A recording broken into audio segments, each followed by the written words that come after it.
अस्सलाम वालेकुम दोस्तों, कैसे आप सब? उम्मीद है खैरियत से होंगे और अपने घर में आप आराम कर रहे होंगे। तो मैं समर टीवी उर्दू की जानिब से एक छोटी सी रिक्वेस्ट आपके लिए लेकर आया हूँ। एक बहुत ही अहम रिक्वेस्ट आपसे करनी थी कि ये जो अभी पाकिस्तान में जो हालात हैं, आपको मालूम ही है सबको, किसी से कोई बात ढकी की छुपी नहीं है। इटली को देख लें, स्पेन को देख लें, ईरान को देख लें, तो जो भी हालात हैं, इन हालात का हमें सामना करना होगा, हमें डटना होगा और डट के इन हालात से लड़ना होगा।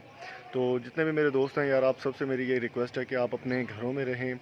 आप अगर घरों में रहेंगे तो आप सेफ़ रहेंगे, आपको किसी किस्म की परेशानी नहीं देखनी पड़ेगी। कोरोना जो है, अगर आप बाहर नहीं जाएंगे तो वो आपके घर में नहीं आएगा, आपको कोई इन्फेक्ट नहीं करने की कोशिश करेगा।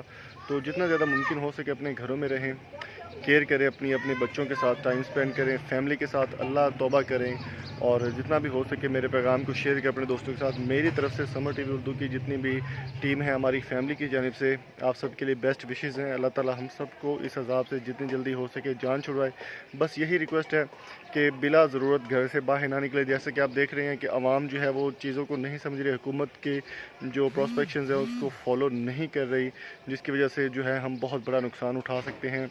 तो इस नुकसान से बचने का सिर्फ़ और सिर्फ यही तरीका है कि महदूद रहें और महफूज रहें। Thank you so much.